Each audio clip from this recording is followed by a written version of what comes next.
Hello everyone, কেমন আছো সবাই? আশা করছি সবাই ভালো আছো, সুস্থ আছো। আমরাও ভালো আছি। তো এই ভিডিওটা একটা আমার গৃহপ্রবেশের ভিডিও, যেটা কিনা 6 নভেম্বর হয়েছিল। তো তোমাদের সাথে ছোট করে শেয়ার করবো বলে ভিডিওটা বানিয়েছি। আর বলতে পারো কিছুটা মেমোরিও থেকে যায় ইউটিউবে থাকলে।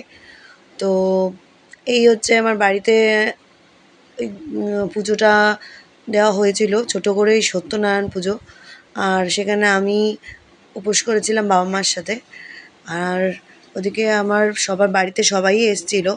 সবার ক্লিপ নেওয়া সম্ভব হয় না, বাড়িতে একটা পুজো থাকলে সবাই সেটা জানো। ছোট ছোট করে নিয়েছি।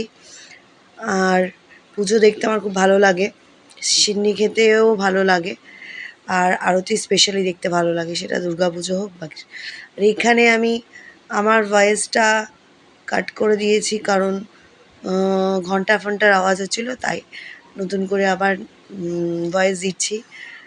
তো এখানে আমি বলছিলাম যে অনেক দিন পরে আবার ব্লগ নিয়ে এসেছি, কারণ আমার এখানে ব্লগ দেওয়াই হয় না। সেক্ষেত্রে আবার নতুন করে একটা পুজোর ব্লগ নিয়ে এসেছি আপলোড করব বলে। সেই জন্যই সেটাই বলছিলাম যে অনেক দিন কোনো ব্লগ ফ্লগ দেওয়া হয় না, সেই তোমাদের সামনে এই ব্লগটা নিয়ে এসেছিলাম। তো এখানে সবাই মোটামুটি কাজ করেছিল। এটা আমার হাজব্যান্ড ওই ডিসপেন্সারটা লাগাচ্ছিল, জল খাবে সবাই সেজন্য। আর এদিকে বন্ধু বান্ধব আত্মীয় স্বজন সবাই এসছে, যেহেতু রাতে হয়েছিল জিনিসটা পুজোটা, তাই সবাই একটু দেরি করেই এসছিল। এদিকে আমার মেয়ে আমার শাশুড়ির সাথে বসেছিল, আমার মা ওখানে পুজোর প্রসাদ রেডি করছিল, সিনি ঠিনি, আমার ছেলে দেখছিল। আমরা সবাই ভালো করে প্রসাদ খেয়েছি। পুজোর প্রসাদ খেতে তো ভালোই লাগে। আর এখানে একটা গালিচা মতো পাতা হয়েছিল, কারণ দুটো রুম তো, ছোট জায়গা।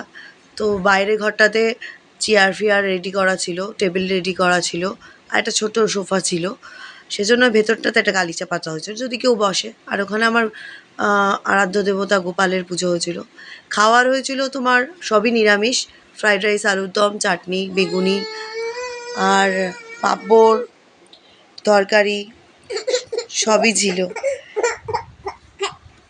এদিকে আমার মেয়ে ব্যাকগ্রাউন্ডের পাশে কাঁদছে, এটা একটু অ্যাভয়েড করে যেও। আর এদিকে খাবার ক্লিপ বলতে এখানে আমার অনেকের ক্লিপই নেওয়া হয়নি, কিছু কিছু ক্লিপ নিয়েছি। তো এখানে খাওয়া দাওয়া চলছিল, আর খাওয়া দাওয়ার পরে একটু গল্প গুজবও হয়েছে। এবার ইউটিউবে বেশি বেশি করে দিলে কারো সময় নেই দেখার। এদিকে আমার মাসি টাসি সবাই বসেছিল, তারাও কথা বলছিল, কি কথা বলছিল সেগুলো আমি আর রাখিনি, সেই জন্য আমি আমার ভয়েসটাই দিলাম। যাই হোক, সব কিছু মিলিয়ে ভালোই ছিল দিনটা। ভালোই লাগে বাড়িতে একটু পুজো টুজো হলে, লোক আসলে। তো সবাই এসছিল, এটাই আমার আনন্দ। আর তোমাদের সাথে ভাগ করে নিলাম এই ছোটো ছোটো মুহূর্তগুলো। তো চলো, এই লাস্টে এই পিকচারগুলো দিয়ে আমার ভিডিওটা শেষ করলাম। তো ভালো লাগলে একটা লাইক করে দিও, কারণ তোমাদের সাথে শেয়ার করতে ভালো লাগে, তাই শেয়ার করলাম। আর শেয়ার করলে তো তোমরাও দেখতে পাও, আর ভালো লাগাটা অবশ্যই নিজেদের কাছে, কিন্তু আমার ভালো লাগে তোমাদের সাথে শেয়ার করতে। তো চলো, টাটা। আর যদি তোমরা দেখে থাকো তার জন্য অসংখ্য ধন্যবাদ। Thanks for watching, tata.